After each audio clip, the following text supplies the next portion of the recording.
Live mula sa GMA Network Center, ito ang 24 Oras. Atras!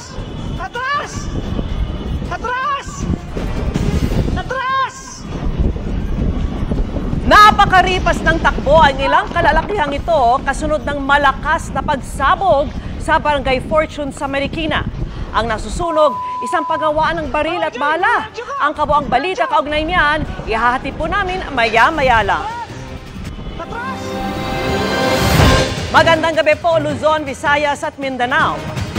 Muling inulan ng batikos ang PCSO matapos ulitin ang bola sa 3-digit game ng Lotto nitong Martes. Nalaglag kasi ang bola para sa unang digit, bagay na napanood ng marami sa live stream ng draw. Git ang PCSO, hindi ito aberya. Sabi naman ng isang senador, dapat itigil muna ang bolahan. Nakatutok si Mav Gonzalez. Inulan ng reklamo ang live stream ng Philippine Charity Sweepstakes Office o PCSO matapos magkaaberya ang lotto machine noong February 27. Sa 2 p.m. draw ng 3-digit game, nabola ang mga numerong 197. Pero maya-maya, nahulog ang bola sa unang machine. Hindi nakapili ang ating unang machine kaya uulitin ang pag-rumble. Sir, ano po ang nangyari? So, nagkaroon pa yung technical difficulties, nagkaroon tayo ng draw machine malfunction. So, magkaroon tayo ng alternate procedures. So, yung pong hindi nakapiling machine, ay papalitan po natin ng another machine. Tinest ang panibagong machine para masigurong nakakabola ito ng maayos. Nilagay ang mga bola at naputol ang live stream. Matapos ang 15 minuto, binalik ang live stream at binola ulit, pero ang unang numero lang. May ilang nagkomento na dapat binola ulit lahat ng numero para raw patas. Paliwanag ng PCSO, hindi ito maituturing na aberya at nangyayari rin daw ito maski sa ibang bansa. We cannot consider this as yung glitch kasi normal process and procedure lang po namin ito. As I mentioned earlier, this already happened in the past. Machine malfunction is really beyond our control. Hindi na rin daw pwede palitan yung mga numerong nabola na. Once the draw machine already selected a number pool, that is already the official winning number. Hindi po natin pwedeng baguhin ulit. Lalo na live po ito, telecast, nakita na po yung ng tao. Rest assured that the PCSO is preserving the integrity of lottery draw operations. Kamakailan lang ay kwestiyon sa Senado ang PCSO dahil sa umaning madalas natatama ang jackpot sa iba't ibang lotto games. Paiimbestigahan daw ni Senate Games Committee Chairman Senador Raffy Tulfo ang insidente para malaman kung glitch ba talaga ito o kahina-hinalang aksyon ng PCSO. Hindi pa nga raw tapos ang investigasyon sa e-lotto system, may ganito na namang nangyari. Si Senador Amy Marcos na dati nang nanawagang itigil muna ang lotto draw sa gitna ng mga kwestiyon sa integridad, nagulat daw nang makita ang kinukwestyong draw. Uy, ano ba yan? Hanggat hindi na susolve lahat yan, tigilan muna. Yung sinasabi nila na kailangan na ibalik na muna from start at ulitin. Mahirap yung nawawala yung tiwala ng tao. Dapat pakita lahat, wala namang problema doon, i-live stream na lang lahat. Titingnan daw ng PCSO kung pwedeng tuloy-tuloy ang live stream sa lotto draws. Pagsisiguro rin ng PCSO, may lotto draw judges na nagbabantay sa buong proseso kabilang na ang Commission on Audit. Para sa GMA Integrated News, Mav Gonzalez, nakatutok, 24 Oras. Patay ang isang lalaki sa Maynila matapos madamay sa alitan umano ng dating magkakosa dahil sa selos. Nahuli kamang krimen sa pagtutok ni Oscar Oida, exclusive. Pasado alauna ng madaling araw, nagulantang ang mga residente ng Barangay 775, San Andres Bukid sa Maynila nang habulin at barilin ng suspect ang isang lalaki sa lugar. Ang tinarget, nagtamo ng tama ng bala sa likuran. Ang masaklap pa, aksidenteng tinamaan ang isang residente. Sabi niya, Pangkin, dapa ka. Yuko, takbo. May tama ako. Ano? Anong may tama ka? Tapos, nung nakita ko pong, pag gano'n niya po, unti-unti na po siya gumaganon, bigla po akong napatingin sa kanya, tapos may dugo na po umaano sa kanya. Nadamay lang ito, umiinom ito sa kalye, at tinamaan noong bala. na mula doon sa pamamaril ng ating suspect. Isinugod ang biktima sa ospital pero kalaunay binawian rin ang buhay. Agad namang nahuli ang suspect nang natsyempohan ng dumaraang pulis Maynila na nooy papasok na ng duty. Ako po ay nakaakmang bubunot din na sinabi ko, pulis ako, na bitawan mo yung baril mo. Binitawan niya naman. Sinubukan namin kunan ng pahayag ang suspect pero tumanggi siya. Hindi naman matanggap ng pamilya ng nasawing biktima ang sinapit ng kanilang mahal sa buhay. Mabulok po sana sila sa kulungan. Sana po mabigyan ng hustisya yung tatay ko. Naharap ngayon ang suspect sa reklamong murder at frustrated murder na ayon sa mga pulis kalalabas lang kamakailan matapos makulong ng 4 na taon. Ilang beses na ito labas-masok, sir, ng kulungan. At napag-alaman namin, sir, na halos 1 taon pa lang siya nakakalaya mula sa Bilibid at para sa kasong frustrated murder. Sa investigasyon, lumalabas na dati palang magkakosa ang suspect at ang target nito. Based sa ating investigation, selos yung naging dahilan. Sa interview na ginawa natin dito sa ating suspect, sabi niya mayroon daw relasyon itong kanyang kinakasama at itong biktima. Bagay na mariin namang itinanggi ng sinasabing kakosa ng suspect. Hindi po totoo yung ninagaw ko po yung asawa niya. Alam po San Andres sa lugar namin. Hindi ko nga hukawin, nagulat na lang ako, binaril ako eh. Hindi ko po talaga, magkausap pa po kami niyan. Para sa GMA Integrated News, Oscar Oida, nakatutok, 24 oras. Bistadong leader din ng grupong nandurukot sa MRT at jeepney ang isang inarestong wanted sa iligal na droga. Ang modus nila, alamin sa eksklusibo kong pagtutok.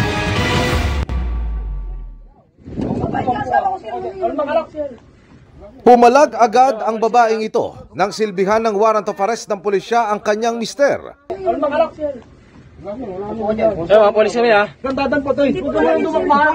Kinukustyon ng ginang ang operasyon ng mga pulis. Papakita namin yung warrant mo, papakita namin. Pakita yung warrant sa akin, sir. Kumalma ka, ha? Nakabidyo to, nakabidyo. Maniwala ka. At nang ipakita ng mga pulis ang kopya ng arrest warrant. Gusto mo mag-persan tayo? Hindi, sir, wala ko yung persan. Kalma ka lang, ha? Basahin mo. Sumama rin kalaunan ng suspect para talaga sa kasong may kinalaman sa illegal na droga ang kanyang warrant. Pero nang mag-imbestiga pa ang mga pulis, lumabas ang iba pang kaso ng suspect. Itong tao pa rin na ito, leader ito ng grupo ng mandurukot. At matagal na nag-ooperate ito. At since 9 years old pa lang itong tao na ito, talagang trabaho na nila to. Mga pasahero sa MRT daw ang isa sa pinupuntirya ng grupo at ang kanilang estilo. During rush hour, may kasama siya mga 3 o 4 na tao. From Guadalupe, MRT station, sasakay sila. Maayos yung attire nila at kasama sila hanggang sa GMA, Quezon City. Decente ang bis nila. Talagang maayos ang pananamit nila. Iipitin nila yung tao. Iipitin nila yung mga mamahaling mga gadgets. Yun ang mga kinukuha nila, wallet. Pati mga pasahero ng UV Express at jeepney tinatarget din daw ng grupo. Pagbabayad nila, kinocover nila yung isang kamay nila. Yung isang kamay nilang gumagalaw, sabay bubukas ng zipper ng mga bag ng ating mga biktima. Tapos papasa nila sa kasama nila agad yun. Pasa-pasa na sila. Subject ngayon ang follow-up operation ng mga kasabwat ng suspect at kung saan niya dinadala ang mga nakaw na gadgets. Kasi ang halaga ng gadget ay 50,000, binebenta lang nila ito ng 5,000 to 10,000. Yun nga ang ating tinatrabaho, yung matukoy natin yung lugar at kung sino talagang binabagsakan niya ng mga gadget. Dagdag ito sa iba pang modus sa MRT tulad ng ketchup modus. Isang muntik mabiktima ang sinabihang may ketchup sa kanyang likuran at maaari niya itong linisin sa comfort room pagbaba sa Shaw Boulevard Station. That time din po, naikwento na saan kasi nung kaibigan ko na parang nangyari na sa kanya yon na may nilagay naman sa likod niya. Then nung pinansin niya, after nun, nawalan siya ng cellphone. So parang naging aware na din ako na wag pansinin yun kahit kumakalat na yung ketchup dun sa likod ko. Kailangan natin mapagmasid palagi sa mga katabi natin. So pag alam natin na may bumundol sa atin while riding in public transport, so bantayan muna agad ang yung mga valuables, ang ating mga gadgets, dapat i-secure mo. Huwag ka na maglalagay sa mga side pocket ng bag mo. Mas maganda, ilagay mo na sa pinakaloob ng bag yung mga mahalagang gamit. Para sa GMA Integrated News, Emil Sumangil, nakatutok 24 oras. Sa kanyang pagharap sa Australian Parliament, muling iginiit ni Pangulong Bongbong Marcos na hindi isusuko ang teritoryo ng bansa sa sinumang dayuhan. At sa gitna ng talumpati, may mga Australian senator namang nagprotesta. Nakatutok doon live si Ian Cruz. Ian? Yes, Pia, 9:42 na ng gabi dito sa Australia at kaninang bandang alas 10 ng umaga dito o 7 a.m. dyan sa Pilipinas nang i-address nga ni Pangulong Bongbong Marcos ang joint session ng Parliament. Sumentro ito sa mas pinatatag na relasyon ng Pilipinas at Australia, gayon din sa sigalot sa West Philippine Sea at sa climate change. We remain firm in defending our Matapang ang mensahe ni Pangulong Bongbong Marcos sa harap ng Australian Parliament ngayong araw. I shall never tire of repeating the declaration that I made from the first day that I took office. I will not allow any attempt by any foreign power to take even 1 square inch of our sovereign territory. The challenges that we face may be formidable, but equally formidable is our resolve. We will not yield. Ito ang unang pagkakataon na isang Pangulo ng Pilipinas ang nagsalita sa harap ng Australian Parliament. Dito nagpasalamat ang Pangulo sa suporta ng Australia sa gitna ng patuloy at mapangahas na pagkilos ng China sa South China Sea. Maliban sa Amerika, may visiting forces agreement din ng Australia at Pilipinas. Binigyang diin ng Pangulo ang kahalagahan ng pagtutulungan. Atin daw pinaglaban para buuin ang rules-based international order, kaya naman dapat din daw natin itong protektahan ngayon ayon sa Pangulo. Matatanda ang ilang beses nang hinarang ng China ang mga resupply mission ng Pilipinas sa mga sundalong nakadestino sa BRP Sierra Madre sa Ayungin Shoal. Hinaharang din nila ang mga mangingisdang Pinoy sa bahagi ng dagat na nasa loob naman ng Exclusive Economic Zone ng Pilipinas. We have an abiding interest in keeping our seas free and open and in ensuring unimpeded passage and freedom of navigation. We must uphold, preserve, and defend the unified and universal character of the United Nations Convention on the Law of the Sea as the Constitution of the Oceans. Isa pa sa tinalakay ng Pangulo ang ukol sa nagbabagong klima na malaking problema sa buong mundo. Kaya raw ng Pilipinas sa gawin ng parte nito para maibsan ang carbon emission, ngunit mas higit daw ang dapat gawin ng mga mayayamang bansa. This glaring disproportion between our share of responsibility and our vulnerability reflects an injustice that must be corrected. Developed countries must do more, and they must do it now. Sa kasagsagan ng talumpati ng Pangulo, inilabas naman ni Australian Senator Janet Rice ang isang placard na nagsasabing "Stop the Human Rights Abuses". Sabi ni Rice, kahiya-hiya raw na inimbitahan ng Australia na magsalita sa harap ng kanilang parliament si Marcos sa gitna ng dumarami umanong kaso ng human rights abuses sa bansa. And I did it on behalf of every Filipino person whose human rights have been abused by the government of President Marcos and the government of President Duterte before him. Sinusubukan pa ng GMA Integrated News sa makuha ang panig ni Marcos at dating Pangulong Rodrigo Duterte ukol dito. Sa labas naman ng Parliament, mayroon ding kilos protesta ang ilang miyembro ng Filipino community kung saan nakiisa rin ang isa pang senador. Matapos ang pagsasalita sa Parliament, may joint statement din ng Pangulo at Prime Minister Anthony Albanese kung saan inanunsyo nila ang bagong Memoranda of Understanding para sa mga prioridad ng ating strategic partnership, kabilang ang Enhanced Maritime Cooperation.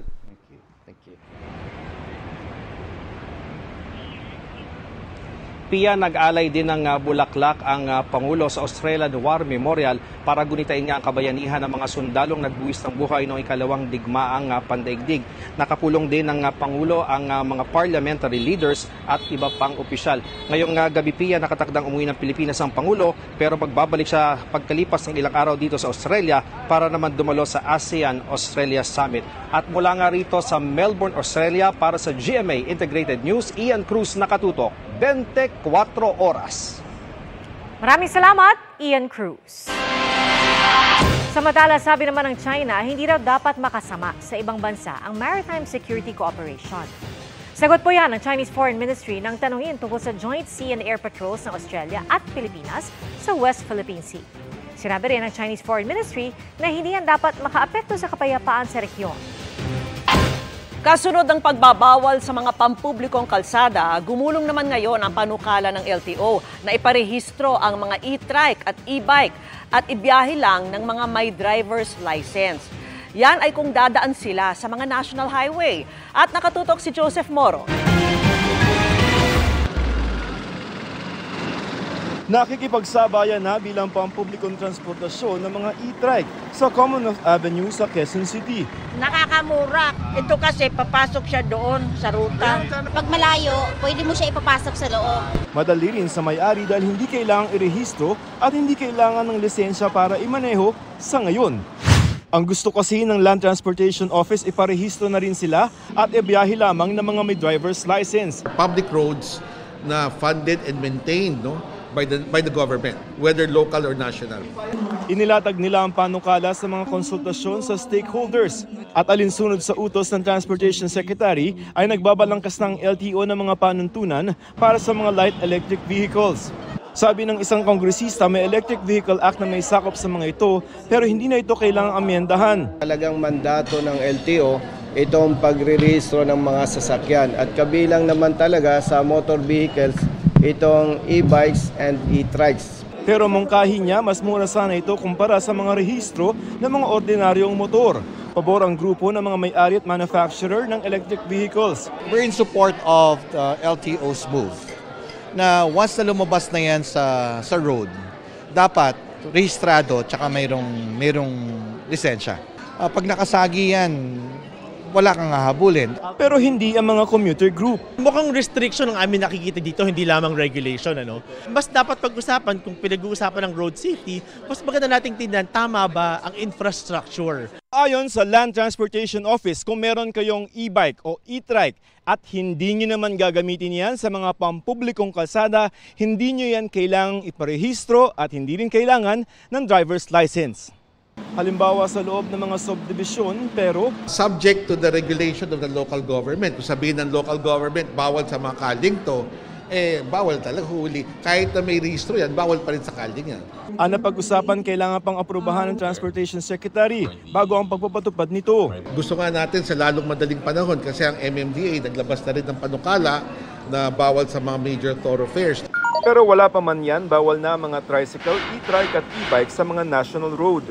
Nasa listahan ng Espanya Boulevard sa Maynila, Boni Avenue sa Mandaluyong at Osmeña South Superhighway. Pero hindi nakasali sa listahan ang South Luzon Expressway na hindi raw saklaw ng MMDA. Kung e-bike, pwede pa rin sa EDSA at iba pang national roads kung meron dedicated bike lanes. Limited lang sila sa bike lane. Even barangay roads, may mga bike lane na exclusive for bikes and e-bikes, pwede pa rin silang dumaan doon. Para sa GMA Integrated News, Joseph Morong, nakatutok 24 oras. Dahil sa tumitinding epekto ng El Nino, posible pang madagdagan ang mga lugar na isinailalim sa state of calamity. Tiniyak naman ng gobyerno ang ayuda sa mga maapektuhang magsasaka. Nakatutok si Ivan Mayrina. Sa Ilocos Norte na probinsya ng Pangulo, matindi rin ang epekto ng tagtuyot. Ang panunuyo ng mga pananim sa nagkakabitak ng lupa. Ramdam din ng mga alagang hayop ng mga magsasaka. Tulad sa Lawag kung saan halos wala nang makaing damo ang mga baka ni Cesar Pascual dahil sa matinding tagtuyot. Kuha kami pengag, tarakin ti an animalen, omit ti panganan dagiti bakba kami, kada dagiti an animal mi, ket iso deta, at kurang met ti padanum deti kwa, ti dagat dito at agtikag meten. Sa buong bansa, sa pagtaya ng Department of Agriculture, umaabot na sa 357 milyon ang halaga ng pinsala sa agrikultura ng El Nino. Pero mas mababa ito pa rin kumpara doon sa mga historical damages ng mga nakalilipas na mga strong El Nino, lalong-lalo na kumpara natin noong 1997-1998 strong El Nino episode. Ang pinaka-apektado ay ang probinsya ng Iloilo na nagtala na ng mahigit sa 127 million na losses dahil sa El Nino. Pumapangalawa rito ang probinsya ng Oriental Mindoro na nagtala na ng 56 million losses. Sa ngayon, isang bayan sa Oriental Mindoro nasa ilalim na ng state of calamity. Maaring sumunod ang buong lalawigan ng Occidental Mindoro. Pero patapos pa lang ang Pebrero at wala pa sa kasagsagan ng El Nino na inaasahan tatagal hanggang Mayo. para abata ng epekto. Naglaan na ng 500 milyong pisong pautang para sa mga magsasaka. Bawat isa pwedeng humiram ng 25,000 pesos. Utang pero walang interes at walang collateral. Hiwalay pang 1.8 billion pesos sa laan ng Philippine Crop Insurance Corporation para sa mga nasiraan ng pananim dahil sa El Nino. Para sa agarang pangangailangan ng mga magsasakang lubhang apektado ang hanap buhay, may maaasahan din daw na ibang ayuda tulad ng cash for work, rice at fuel assistance at iba pa. May 5,000 na rice subsidy ng ibibigay per affected farmer. Tapos meron ding fuel subsidy na 3,000. Pero alam natin kulang yon. So papasok din ng Office of Civil Defense. We treat this as a calamity situation. So parang bagyo, pwede silang bigyan ng food bags or kung ano yung mga pangangailangan nila when the state of calamity is declared. May mga ikinasa na rin cloud seeding ang Philippine Air Force sa Southern Cagayan at Northern Isabela sa pag-asang mauwi ito sa pag-ulan. Yung ating cloud seeding operations, ito yung ating parang pinakahuling options. Bukod sa mahal ito, ay kailangan masigurado natin na merong mga seedable clouds at merong advisory galing sa pag-asa na yung degree ng success natin ay mataas. Nagpapatuloy naman ang investigasyon ng DA sa umano'y maanumalyang pagbibenta ng NFA sa mga stock nilang bigas at pananagutin daw ang mga mapapatunayang sangkot sa anumang irregularidad. Para sa GMA Integrated News, Ivan Mayrina, nakatutok, 24 oras. Good evening mga kapuso! K-League is on sa ating unang chika this Thursday night dahil sa magkasunod na fan meets ng ilang K-Idols. Ang ilang kapuso stars naman sa South Korea nagpasaya ng fans and loved ones. Yan ang chika ni Nelson Canlas. Oppa Alden come true! Malaki drama kasi ang feels ng snippets ng short vacation ni Alden Richards sa South Korea recently. Pero ang kaiksena, ilang lucky Aldenatics na based sa K-pop land. Rumampa pa sila sa iba't ibang tourist spots while wearing hanbok. Still in South Korea, di pa uhuli ang chill bonding ni Glyza De Castro with her husband David Rainey. Nagpawaki pa ang couple sa kanilang IG posts habang ipineflex ang mga pinasyalang lugar. A perfect break matapos ang grueling taping para sa Running Man Philippines Season 2. Ramdam din ang K-fever dito sa bansa dahil sa back-to-back fan meets ng ilang K-actors and idols. For the first time, ready to bring K-League si Korean oppa An Bo-hyun this May 25. Napanood si An Bo-hyun sa hit K-drama gaya ng Yumi's Cell at Itaewon Class. Manila-bound na rin si Girls' Generation member Yuna para sa PH leg ng kanyang Unite Yuna fan meeting bukas. K-idol and actress in one si Yuna na bumida sa hit K-series na King the Land and Big Mouth. Truly the god of music naman ang Korean pop boy group 17. Adjunized sa Achievement Unlocked ng SVT matapos tanghaling biggest-selling album globally in 2023 ang FML. Ayon sa International Federation of Phonographic Industry, nanguna ang FML sa album sales, streaming, downloads, and physical format all around the globe. Nelson Canlas updated sa Showbiz Happenings.